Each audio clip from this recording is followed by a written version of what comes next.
datang hari yang indah. Terima kasih.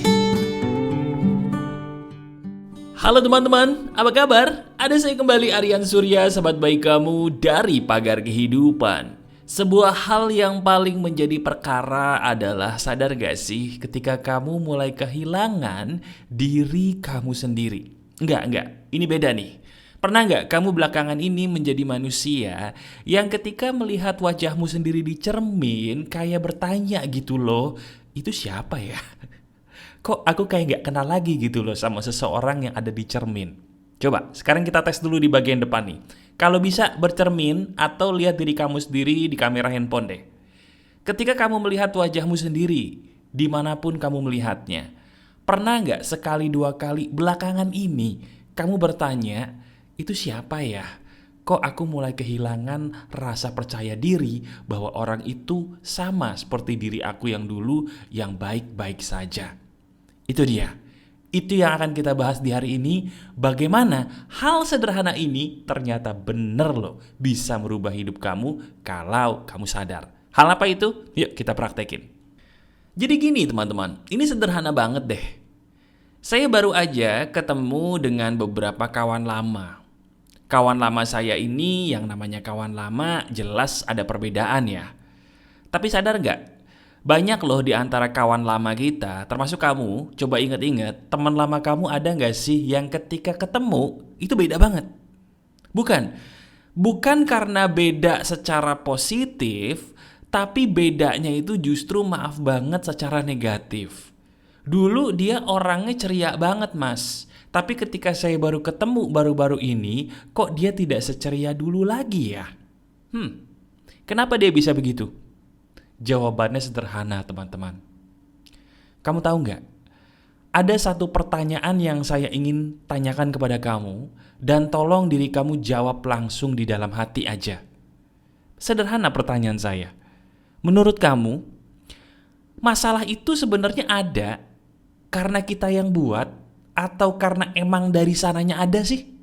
Coba saya tanya lagi, teman-teman jawab dalam hati ya. Ini penting banget, ini merubah hidup kamu saat ini juga kalau bisa menjawab dengan benar. Menurut kamu, yang namanya masalah itu ada kenapa sih?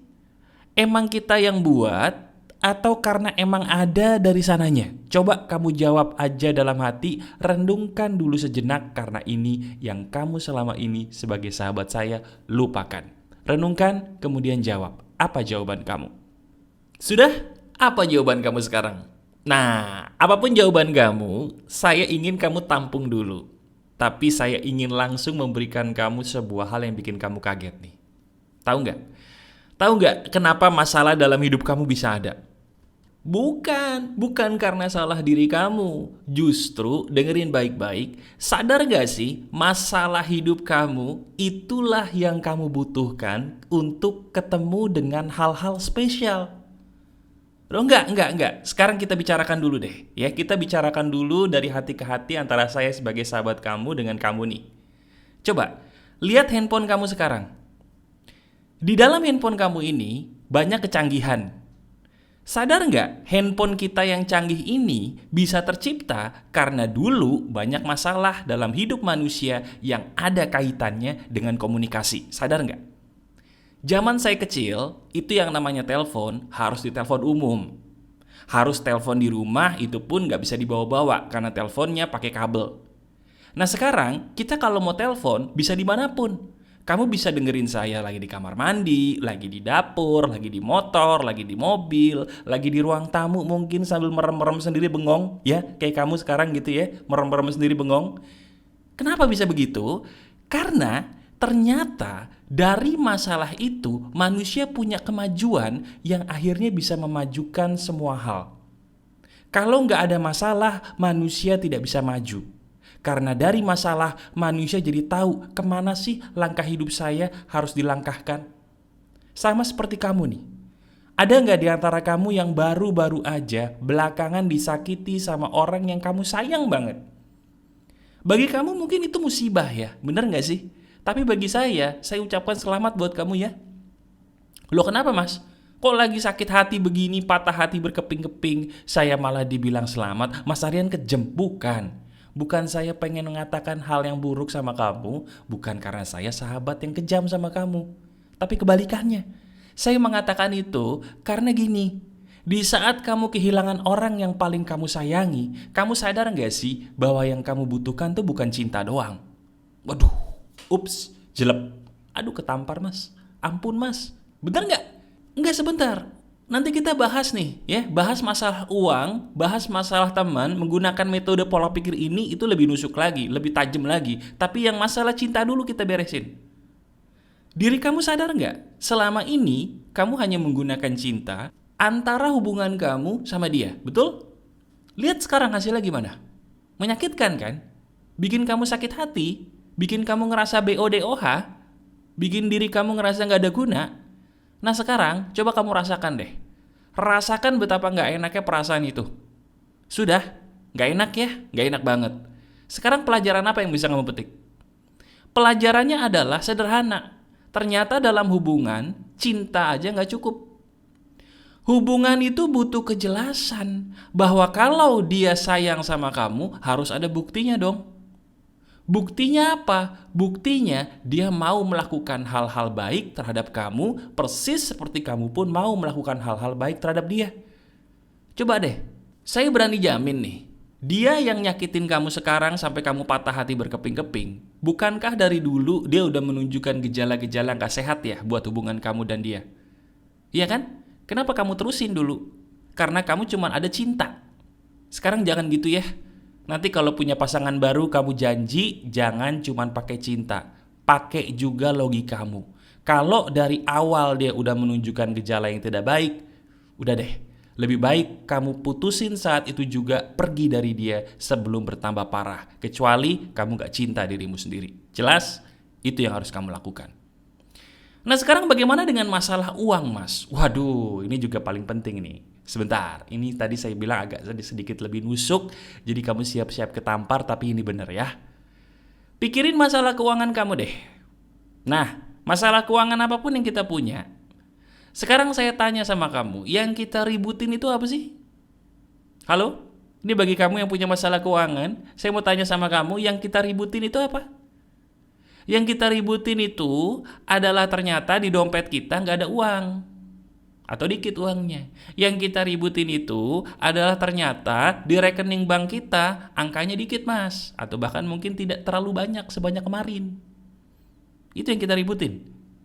Sekarang maaf deh, saya mau nyadarin kamu. Coba kamu tepuk pipi kanan dulu ya bersama dengan saya. Nah, tepuk pipi kanan kamu sendiri. Terus kamu bilang sadar, oi sadar. Kenapa saya bilang sadar? Kamu sadar gak sih yang kamu pusingin itu cuma selembar, 2 lembar, 10 lembar kertas doang.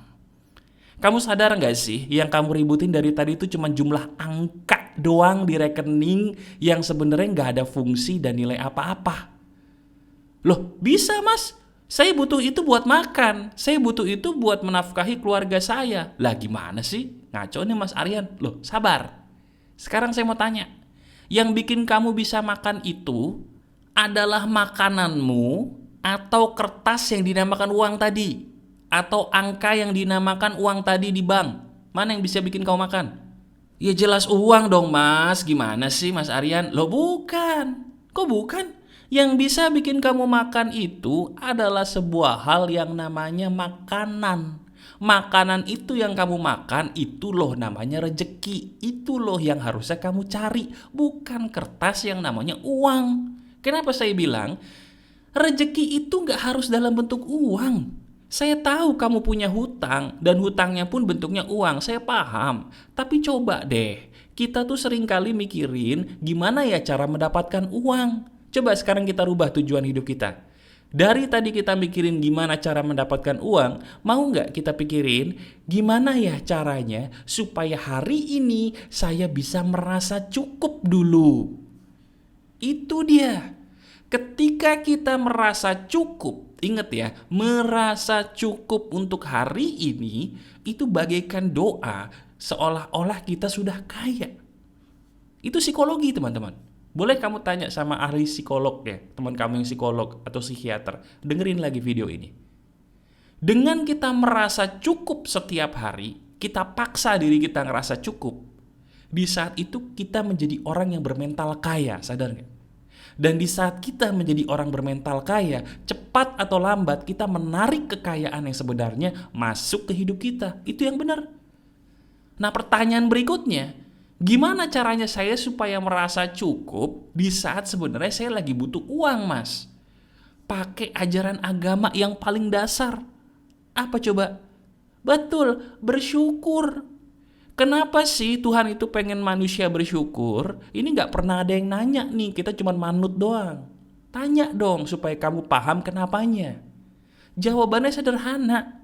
Yang Maha Kuasa ingin kita bersyukur supaya kita merasa cukup.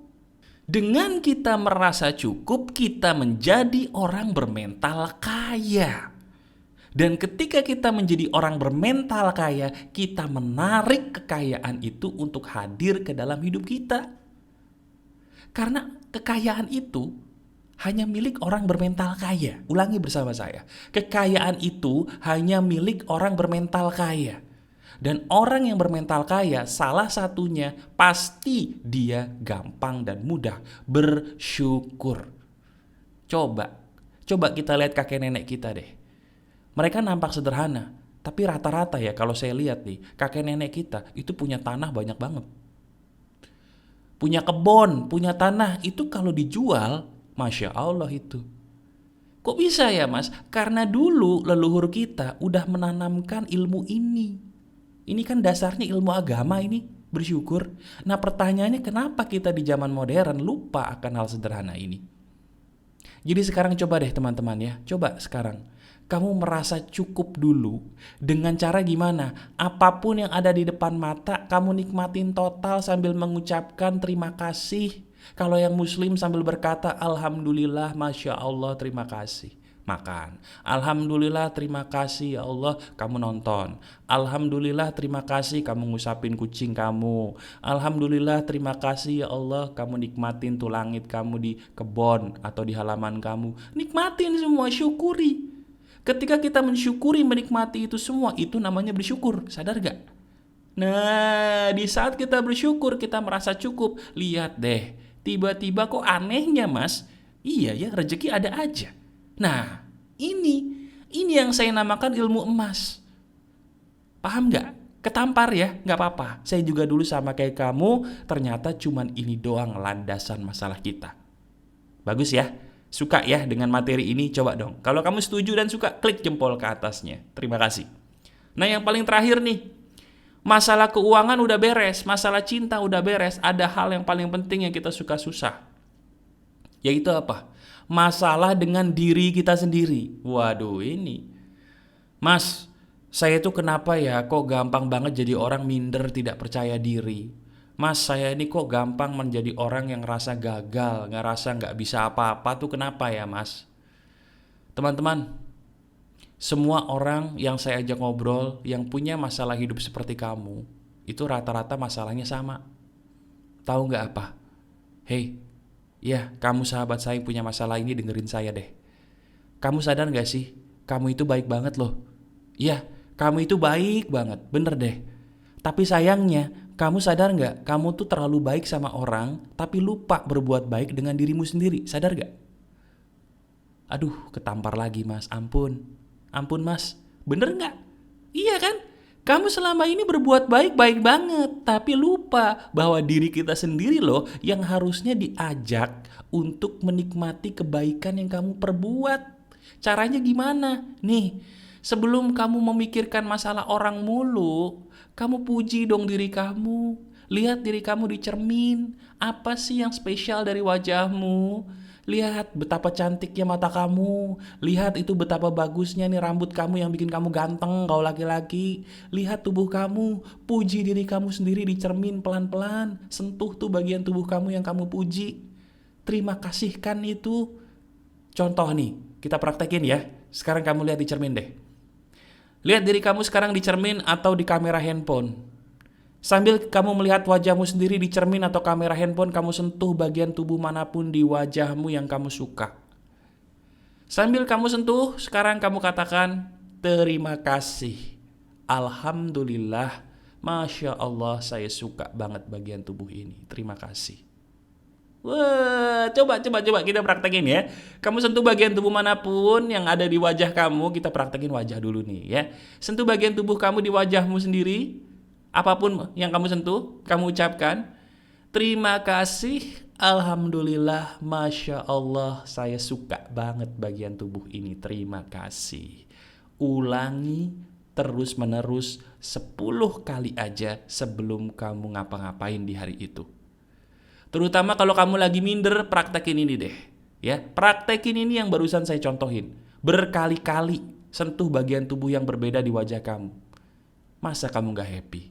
Masa kamu gak ngerasa damai? Nah itu loh, itu obat buat diri kamu sendiri yang bermasalah dengan dirimu. Dan lagi-lagi ini ilmu daging banget nih. Jadi kalau kamu suka dengan ilmu ini, tolong hargai ilmu ini sederhana.